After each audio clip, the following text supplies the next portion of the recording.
So may papabuksan akong verse sa inyo sa Biblia. Buksan natin lahat yung Bible natin sa John 17. Huwag na tayong tumayo. Ang hinihiling ko lang, you open your Bible. Tapos sabayan mo ako sa pagbabasa nito. And as we read, I pray ma-meditate mo to. John 17, verse 6. Meron po itong title na Jesus Prays for His Disciples. Sabi dyan, John 17, verse 6, I have revealed you to those whom you gave me out of the world. They were yours. You gave them to me, and they have obeyed your word. Verse 7, now they know that everything you have given me comes from you. For I gave them the words you gave me, and they accepted them.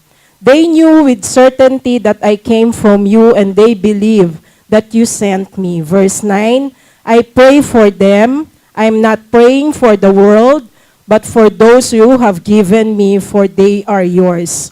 All I have is yours, and all you have is mine. The glory has come to me through them. I will remain in the world no longer, but they are still in the world, and I am coming to you, Holy Father. Protect them by the power of your name. Talon po tayo sa verse 15. My prayer is not that you take them out of the world, but that you protect them from the evil one. Verse 16, they are not of the world, even I am not of it. Sanctify them by the truth, your word is truth. As you sent me into the world, I have sent them into the world. For them I sanctify myself, that they too may be truly sanctified. Let's pray. Panginoon, maraming salamat po sa salita mo. Truly, Lord, your word gives life. Your word gives us energy to live, Lord God, for this world. May your word give us, Lord God, another wisdom, another strength to go on this life. Thank you, Father, in Jesus' name. Amen. Okay. So, good morning po sa inyong lahat, sa mga visitors namin. Welcome po sa JCCM Tondo. Ayan. So, meron akong tatanong sa inyo. Nung medyo bago-bago pa yung faith natin, alam ko ginagawa nyo rin to. Pagka nadadaan yung jeep nyo, o kaya naglalakad ka, nadaan ka sa simbahan, anong ginagawa mo? Ang galing nyo talagang bilis, no? Totoo yun kasi ako ginagawa ko rin yan. Nagsisign of the cross ako, di ba? Tapos, nung January 9, naalala nyo naman yung celebration, may mga tinanong no? Habang naglalakad sila, isa doon sa prosesyon, may mga tinanong daw. Ang tanong sa kanila, bakit nyo ginagawa yan? Mga chismoso, tsaka chismosa. Bakit nyo ginagawa yan? Anong dahilan? Ba't nyo ginagawa? Sabi nila, meron daw sumagot, sabi, ewan po namin, basta sinama ho kami rito No? Sabi nung leader namin, kasama tayo ron. Siyempre, leader yon, sama rin kami ron. Nangyayari ba yun sa inyo? O, napanood niyo yun, yung interview na yon? Sinama lang ho kami So, ibig sabihin, hindi niya alam talaga yung tunay na dahilan. Talaga napasama lang siya.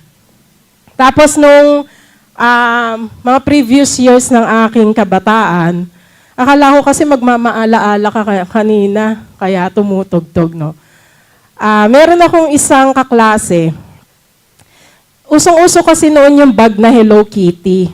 Kala nyo ngayon lang yung Hello Kitty. 19 tralala pa, Hello Kitty na yan. Noon nga lang yung pusa, ngumingiyaw. Ngayon di na no? Kaya picture na lang siya. Meron siyang bag na Hello Kitty. Ewan ko instinct yata sa tao yon na pagka may nakatuwaan ka, ginagaya mo siya. Di ba?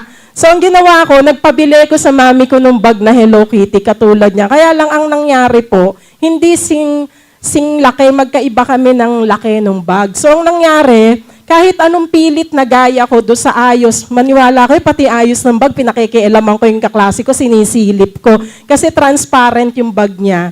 No, kahit anong ayos nung gawin ko, gayahin ko yung gamit niya, hindi pumwede kasi hindi kasi kami pareho nung laki ng bag.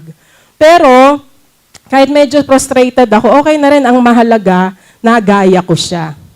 Dumating na ba sa life niyo yun? Yung minsan, unknowingly, may ginagaya ka. Unknowingly, tinutularan mo siya, sinusundan mo. Ngayon pag tinanong ka, bakit ka gumagaya? Ewan ko. Nangyari na yun sa inyo, lakad ka ng lakad, papuntang Divisoria, hindi mo alam kung bakit. Kasi sumusunod lang ako sa kanya. So, ingat ka sa ganon. So, ang pagsunod, it can be positive or negative, di ba? So, kahit anong gawin mo, natural yan talaga minsan may nagagaya ka, hindi mo napapansin. Dito lang sa church, pansinin mo yung the way you walk. No? Minsan, mga ganyan-ganyan lakad. Alam mo na kung sino ginagaya mo dyan. Ano pa? The way you dress. Minsan, kilala ko yan eh. Disciple ni ano to. Yan. Bakit? Kasi alam ko kung paano siya manamit. Damit pa lang, alam mo na. No? Kung kaninong cell group yan. Ano pa? The way you speak. Oh, minsan, prayer pa lang, alam mo kung kaninong disciple eh. Yung mga, opo, Panginoon, yes, so Father God, alam mo talaga yan. Kung kanino yan nagmumula. So, nagagaya, di ba? Unknowingly yan. Pero alam ko, mamaya, pag nag-pray, isipin, kanino kaya gina? Hindi yung ano eh. Ewan ko pa, natural na yatang nagagaya yan. No, ano pa? Sa message, pag expository, kilala mo yan. Kay Pastor Ben yan, kay Pastor Pabs. No, may mga speakers din, usually paghagyaso, topical yan. No? Bawa, about love, yan, gustong-gusto nyo yan. Sabi ko, yung ano doon, yung booth doon, pang couples yan, ha? Ganun eh, no? Hindi yan pa sa inyo, hindi, joke lang. Para sa ating lahat yan. No? Minsan ganun. No? Kahit ano, pagka-topical, about the topic yan. No? Meron kang certain topic na sinusundan. Meron din naman, no topic. Yan, pag no topic, kay puweng lang yan. Yung speaker, nagkukwento na lang. Kwentology. May mga ganon. So, ano sabing ganyan? Yan, whether you like it or not, isipin mong mabuti. Yung mga taong yon na nakaka-impluensya sa'yo, hindi lang natin alam yung right word. Pero sa totoo lang, nadi-disciple ka. Hindi mo napansin yon? Diba? Hindi lang familiar yung word na disciple, pero sa totoo lang, nadi-disciple ka niya. Unknowingly, yung mga sagot mo, the way you speak, the way you walk, nakakita na kayong ganon? O, tingnan mo yung cell leader, kung paano lumakad, ganon din sila. No? Tingnan mo yung cell leader, pag late din sila. O, wag kayong titingin sa katabi nyo. Ayan. No? So, ganon talaga yon. We are what we follow. So, ayan, title ng message natin ngayon, That's my, tambay? That's my disciple. Ayan. So, tingnan natin, pagka disciple ko yan. No, that's my disciple. No, ano ba ibig sabihin ng disciple? No, someone you train, no, tinitrain mo siya, no, inililipat mo sa kanya kung ano ka. No, at napakabigat po niyang salitang disciple. So, sabi ganun dito, discipleship means, unang-una, came from the word disciple, binago lang natin dulo, it's discipleship. Biblical na biblical yan, sinabi sa Bible, tayong lahat ay tupa. We are the sheep of His pasture, sabi yan sa Psalm 100 verse 3. No, kinumpare tayo ng Lord as a sheep. Di ba naalala niyo yung message natin noon? We are the sheep and He is our shepherd. Kaya nabuo yung Psalm 23.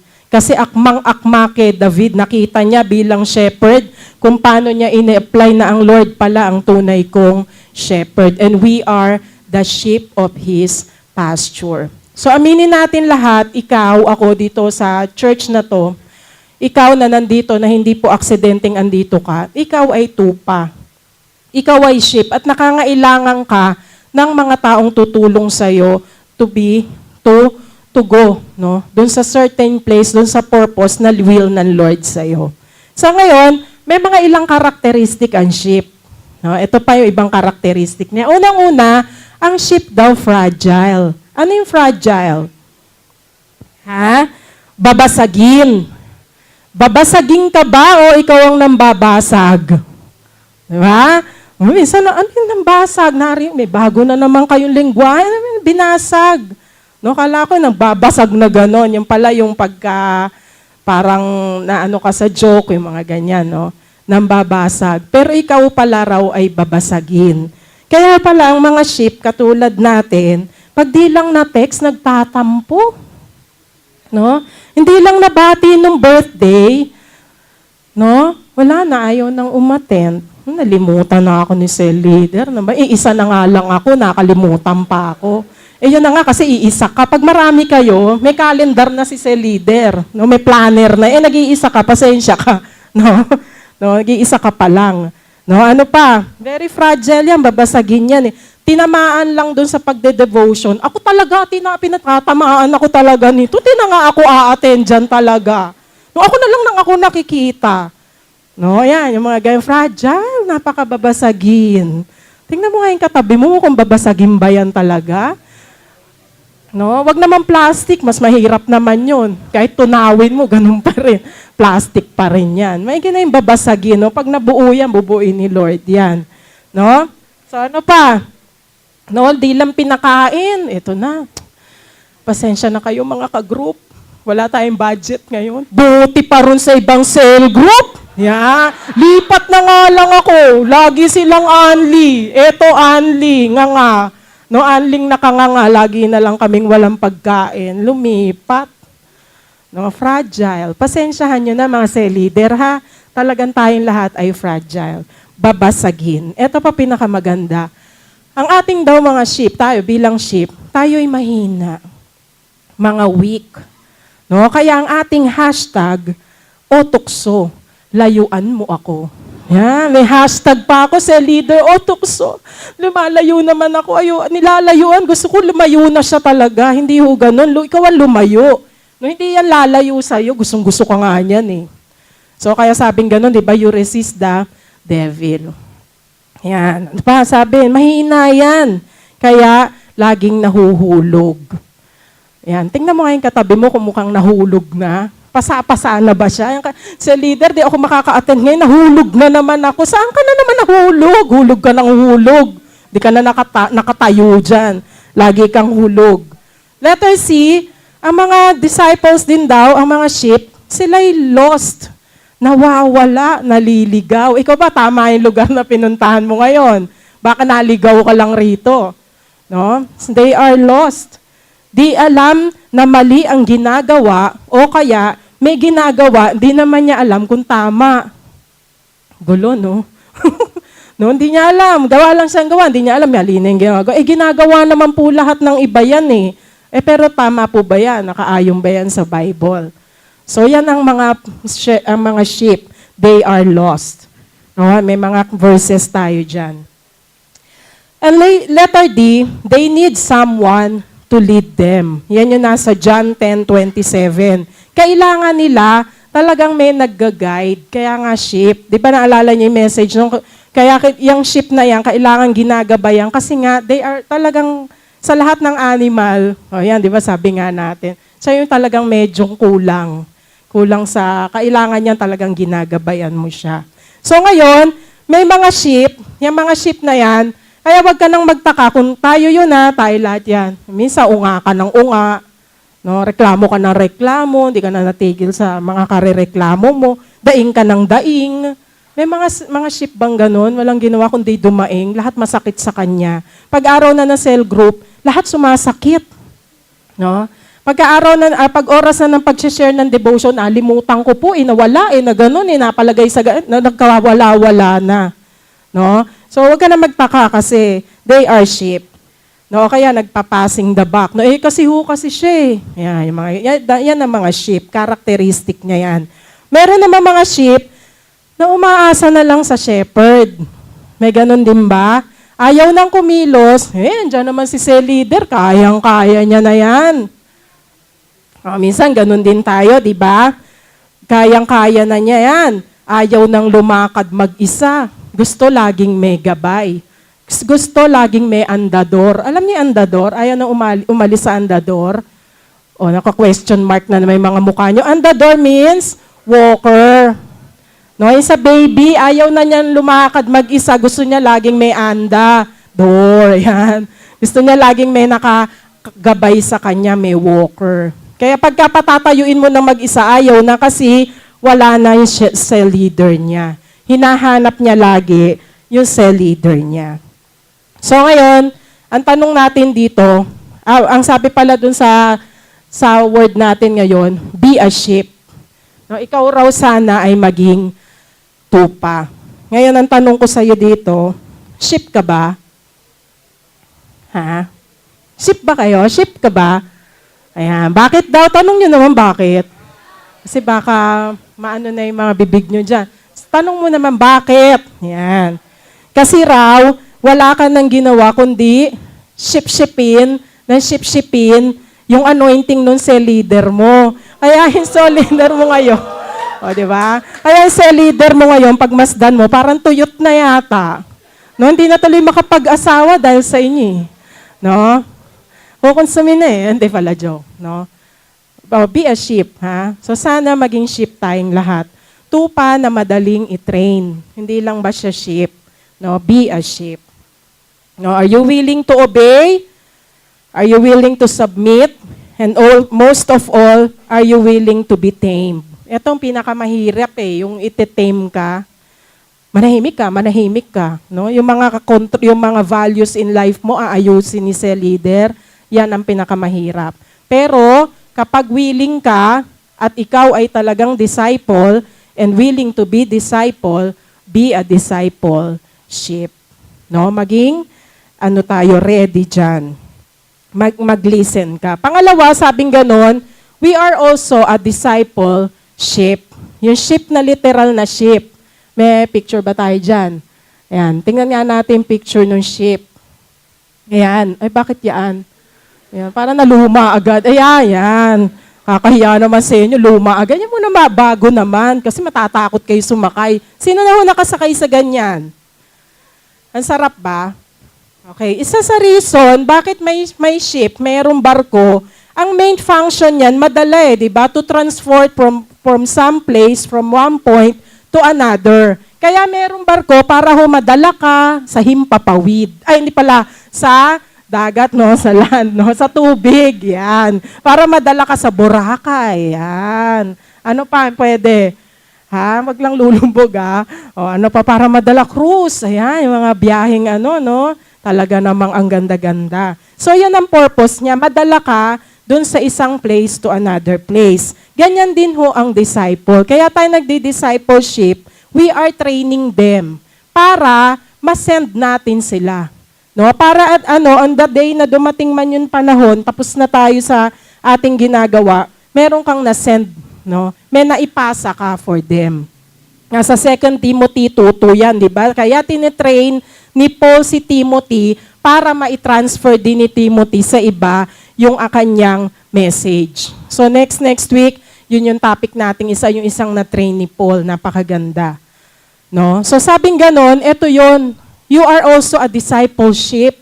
Kaya wag mo sabing, ganito na lang ako tupa na lang ako habang buhay. Hindi ho pwede, kasi barko ka din. Kailangan, kung ano yung nasabi sa ni sa leader, madala mo rin yan sa iba.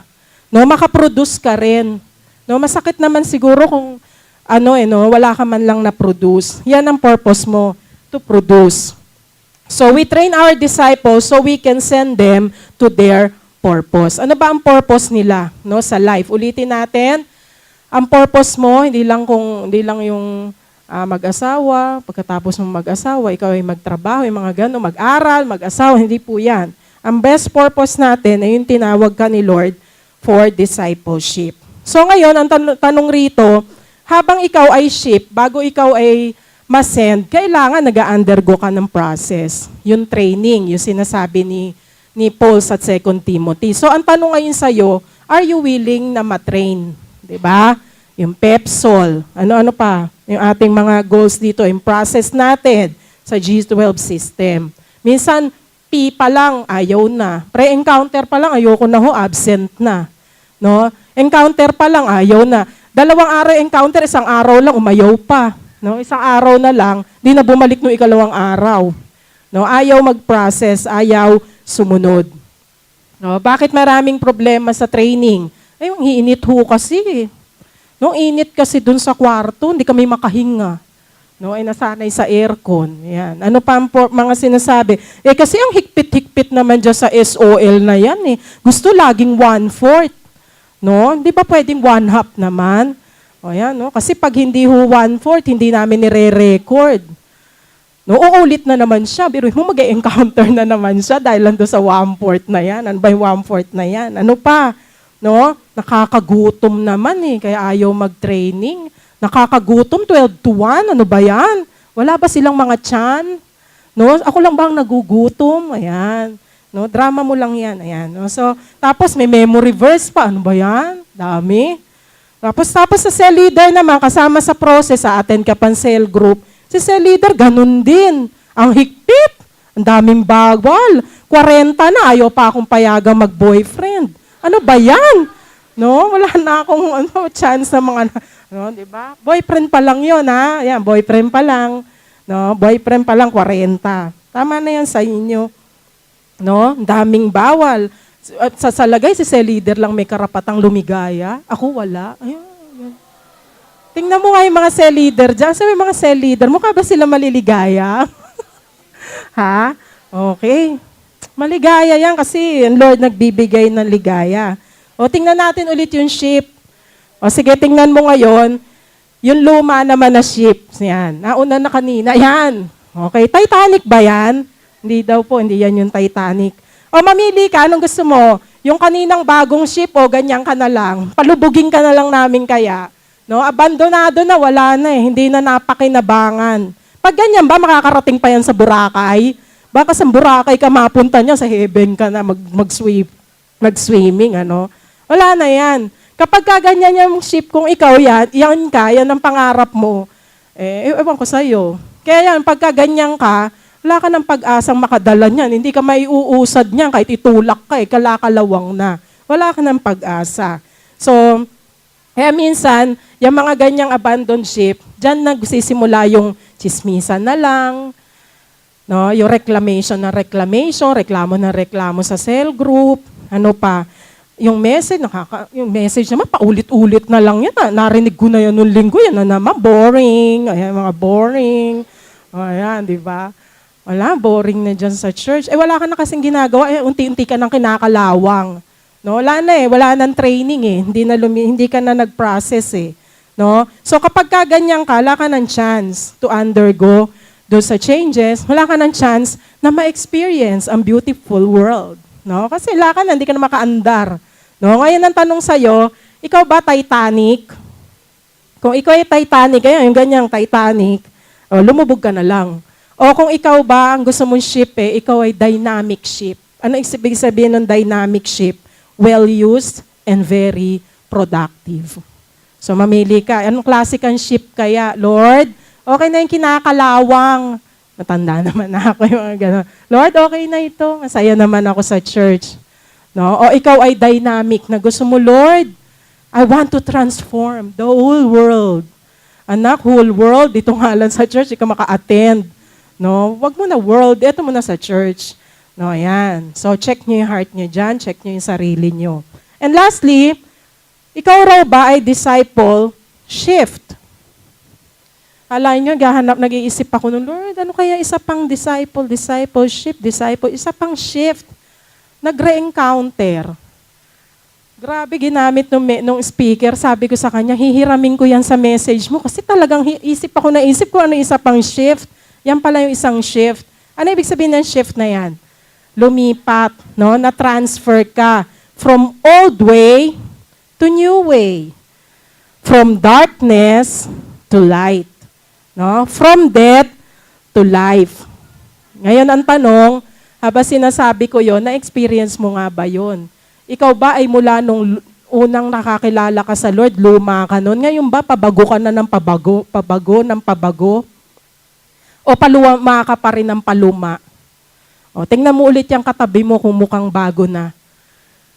Hindi lang yung damit niya dapat ang bago. Okay. No, ikaw ba ay mukhang dating nasa dilim at ngayon ay nagliliwanag? Yan. Clay! Yan. Ikaw ay may magic na kaya sa mga mata o magic sarap ka lang? Ano? Ikaw ba ay talaga nanggaling dun sa death? Yung promise ni Lord sa atin, di ba? Eternal death dapat, ngayon may eternal life. Totoo ba yan nangyari sa life mo? Ikaw ba ay may pinagmulan na pagkatapos ng pinagmulan mo yun, tinapos mo at ikaw ay may bago na ngayon? I-check mo yan. To be a born-again disciple. Yan. Ulitin ko hindi ka lang born-again ka. Minsan mga ganun, born-again disciple ka ba? Yan, no? It means, ikaw ay nag-shift from darkness to light, from new to old. Medyo mahirap pong gawin yan. So there's no turning back. So yan ang sabing ganon. That's discipleship. At yan po ang purpose ni Jesus kung ba't siya nagpunta rito. Madalas sabi sa akin ng isang dinidisciple ko, bakit ba si Jesus? Ikwento sa mga tao yung parable. Nung ipapaliwanag niya, di ba ate, sabi niya, dapat nga ang paliwanagan ni Jesus nung kababawan, kasi makalaliman yung parable, dapat ikwento niya yung kababawan doon sa mga tao kasi nga hindi makaintindi. So sabi ko sa kanya, alam mo yung mga taong yan, ang purpose lang yan, alam ng Lord yung heart niyan. Yung benefit lang nung naririnig, nakukuha nila kay Jesus. Iba yung disciple. Kaya ang ginawa ni Jesus, tinawag yung disciple, halikayo rito, may papaliwanag ako sa inyo. So kayo, i-congratulate natin sarili natin kasi hindi lahat natatawag to listen to this kind of word. No? Hindi lahat natatawag to do certain things. At hindi lahat na ipagpe-pray ni Jesus ng ganito. Buksan niyo ulit yung ating Biblia kanina, yung John 17, yung ating pinag-usapan. Yung ating scripture reading. Akalain mo, dahil mahal ni Jesus ang bawat isa, binuo niya yung verse na Matthew 28. Ano yung Matthew 28, 19 to 20? Yun yung Great Commission. Go and make disciples. Ulitin ko ang purpose mo sa buhay mo nung ikaw ay kinuha from discipleship, nung ikaw ay kinuha from certain place, para ikaw raw ay mag-go and make disciples. At dahil doon, kung ginagawa mo yan, napakapalad mo kasi ikaw ay qualified sa prayer ni Jesus. Nakita niyo yon sa John 17, Jesus prays for His disciple. Palitan mo yung word na disciple doon. O kaya dagdagan mo ng word ng pangalan mo. Jesus prays for His disciple, Mayet. Di ba? Jesus prays for His disciple, put your name. Akalain mo si Jesus, nag-spend ng time, ipag-pray ka. O ano-ano ngayon yung prayer ni Jesus? Una, letter A, pray for us, sabi sa verse 9. Yung nakalagay na ron na I pray for them, specifically yung word na them, hindi po sa world yon. Para sa'yo lang yan. Kaya sabi ni Jesus, guhitan mo ulit yun, lagay mo ulit yung pangalan mo, I pray for Mayet. I pray for, lagay mo yung pangalan mo. Kalahin mo si Jesus, pinagpe-pray ka. No? Ano pa sabing ganon doon? Ang prayer niya sa mga believer, pangalawa sabing ganon for protection. Nasa verse 11 to and 15. Ulitin ko po, ang sabi ni Jesus doon, I pray, sabi niya ganon doon, you protect them from the power of your name. Sinabi doon sa ibang verses na yon, ang pinag-pray ni Jesus for protection. Hindi para alisin ka doon sa sitwasyon mo. Ang prayer niya, maprotektahan ka. Naalala mo yung World Christian. No, yung maprotektahan ka, maselyuhan ka ni Lord kahit in the midst of our problems, of our persecution, sa mga nararanasan mo dito sa mundo. Ang purpose ni Lord sa'yo, ang prayer niya, maprotektahan ka lang. Kaya wag mo nang tanungin, Lord, bakit ba ako nandito sa sitwasyon na to? Anak, pag tinanggal ka ni Lord dyan, maniwala ka sa hindi, may bago na naman siyang sitwasyon na ibibigay sa'yo. Or else, gusto mo ba? Gusto mo wala na? Pwede rin naman yun. Gusto mo wala na? Gusto niyo ba wala na? Wala nang sitwasyon. Pwede rin naman. Alam niyo na gagawin niyo. No, tumalo na kayo. Hindi pala. No, miga na lang kayo. Yan. No, pumunta na kayo sa norte kung gusto niyo, bukas pa, malawak. Kung gusto niyo ayaw niyo ng situation. Kung gusto niyo baguhin ni Lord yung sitwasyon niyo, hindi ho yan mababago. Kasi ang gusto ni Lord, ikaw muna mabago. No? Noong isang araw, sabi ko, bakit ba ganun, Lord? No? Paulit-ulit. Di ba? Yung mga mountain mo, paulit-ulit lang naman, di naman namumove. Paano mag-move yan, anak? Ikaw nga ayaw mo mag-move. Di ba? Paano mo mai-move yung certain things? Ikaw mismo walang desire to do it. So, ang sabi ng Lord dyan, you do. No? Yung situation mo, maaayos yan kung ikaw mismo aayos. Huwag mo isipin na, yung kapitbahay ko na lang kaya mag-ayos. Kasi siya naman No? Ito mga asawa ko kasi makulit, hindi naman ako. Kaya nga, binigay ni Lord yan, kasi ikaw ang inaayos ni Lord. Patience. Sabi nga ganon.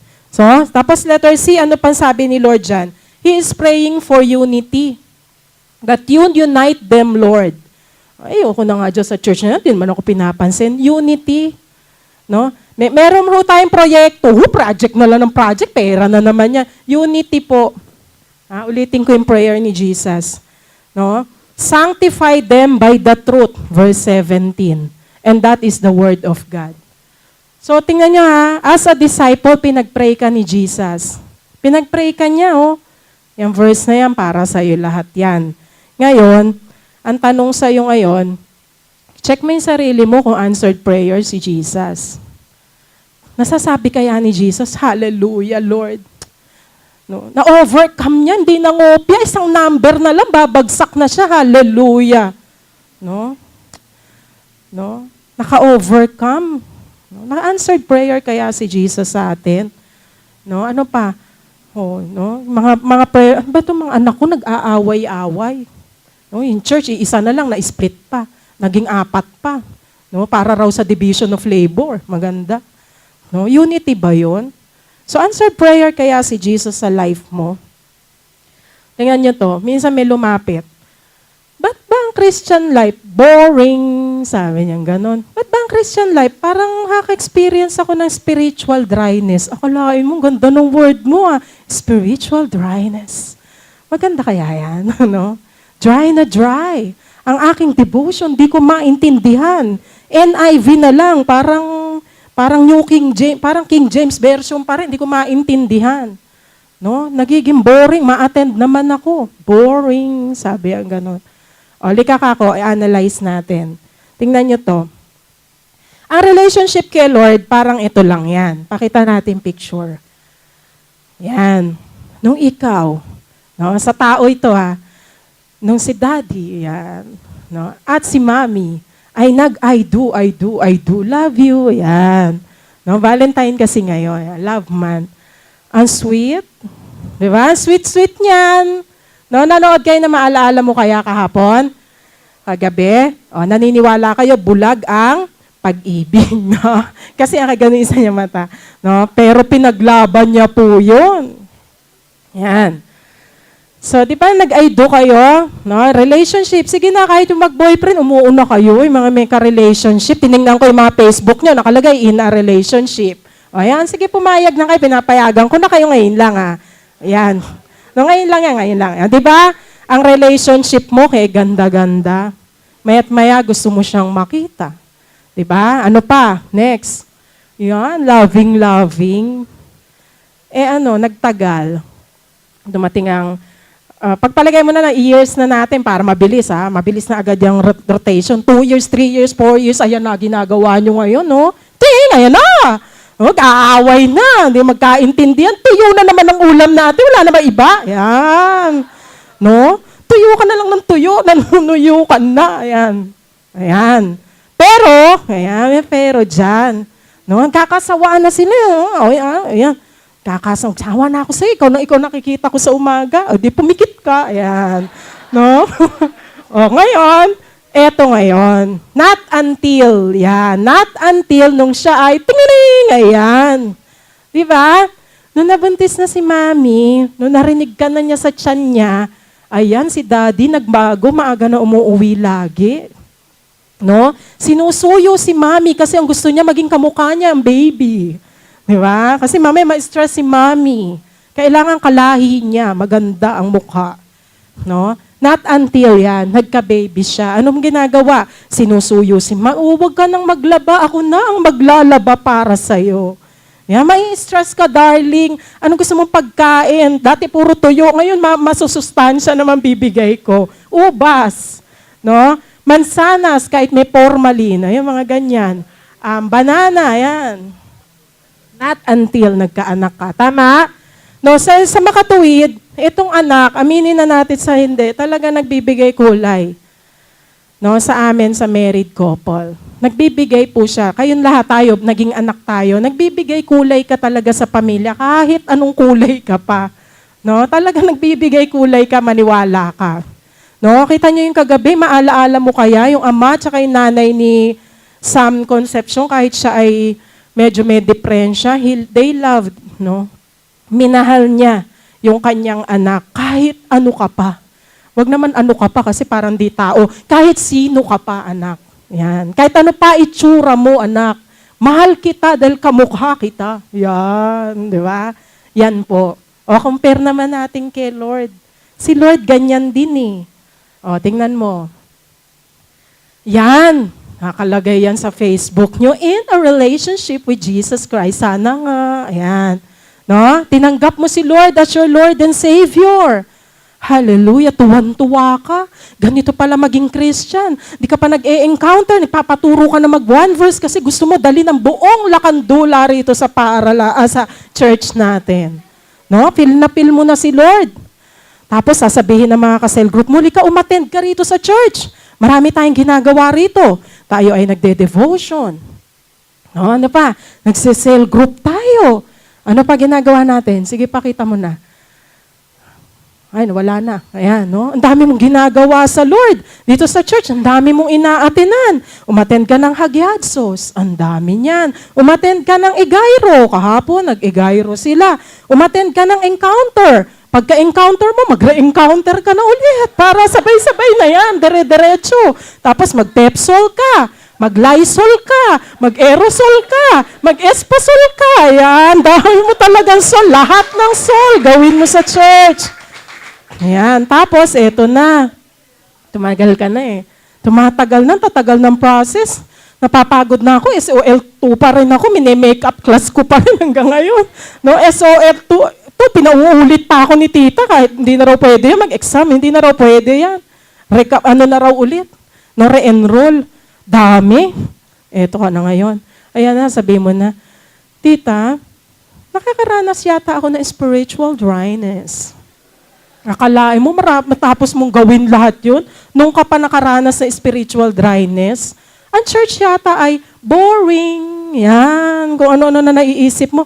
Yung cell leader ko yata ay tumataba. Ayan, kung ano na nakita. Yung cell member yata ay, ayan, kung ano-ano na nakita mo. Kasi nga, paulit-ulit, bilog na lang ng bilog-biluga, wala nang natapos, paulit-ulit.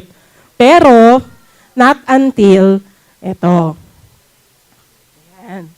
Kapag ikaw, nagka-desire kang mag-disciple, unti-unti, magbabago ka na.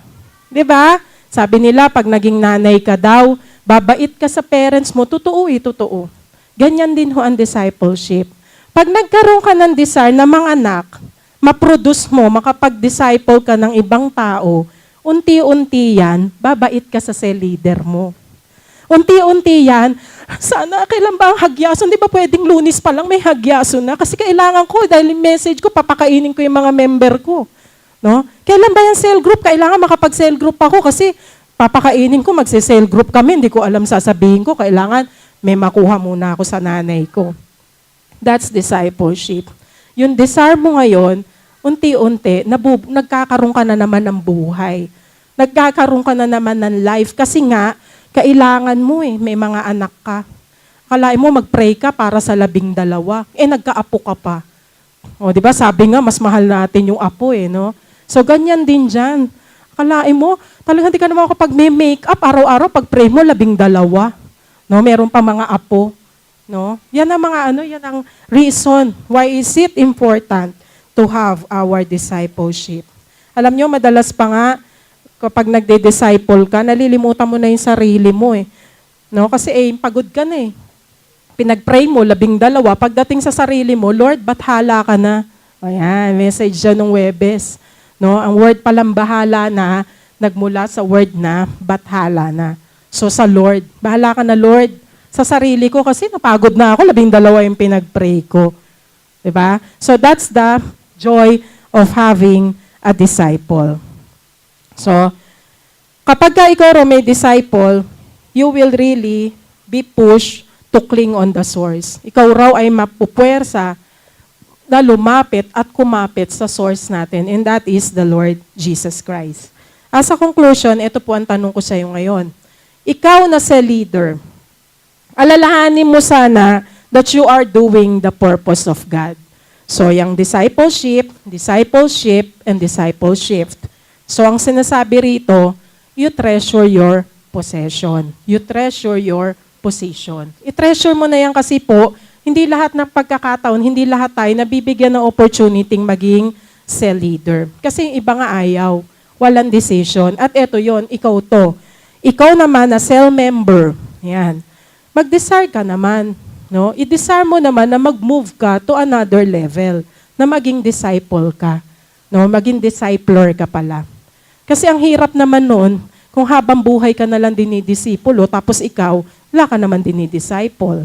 Magsasawa ka rin, promise. Iba talaga yung nare-release mo yung iba eh. Meron kang napagpapasahan ng iyong mensahe. No?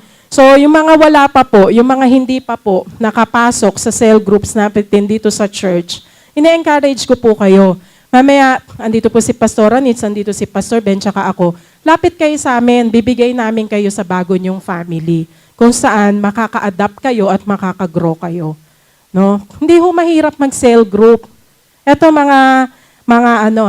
ito ang mga benefits, yan. Para ho kung nagbebenta. Benefits ng pagiging pagkakaroon ng cell group. Yan, ha? Bukod sa ikaw ay matututong maging bilog. Yan, kasi laging bilog. Perfect circle na yung magagawa mo. Ito pa nagagawa mo. No? Unang-una, may nagdarasal para sa'yo. Gusto mo ba yan? Ayaw mo? Kalahin mo yung taong yung pinagpe-pray ka, at hindi lang isang araw yun, ha? No, araw-araw yun. Tapos, pag di pa siya nasyasahan, dahil ang tigas talaga ng ulo mo, pupunta pa po siya rito every Tuesday and Thursday. Tulo ang lahat. Ang luha, ang uhog, pati luga. Hindi pala. No? Pati lahat tumutulo. Ay, iyak, Lord, maawa ka naman dito sa cell group ko na to. Ang tigas ng ulo, palambutin mo naman. Ayan. No? Yan ang nagagawa ng pagiging in sa cell group. Ano pa? Ito maganda. May nagpapakain sa'yo. Di ba? Kahit na kwek-kwek lang yan. Sige nga, manap ka maglilibre sa yung kwek-kwek dyan araw-araw. No? Araw-araw. No? Stick na lang yun. Di ba? Yun ang maganda ro. May nagpapakain sa'yo. Ito pa. May nakikinig at nakikipag-usap sa'yo. Di ba? Kasi baka mamaya doon sa barkada mo, ayaw ko na nilang kausap kasi lagi ikaw walay. Dito hindi pwede yun. Pakikinggan ka niya.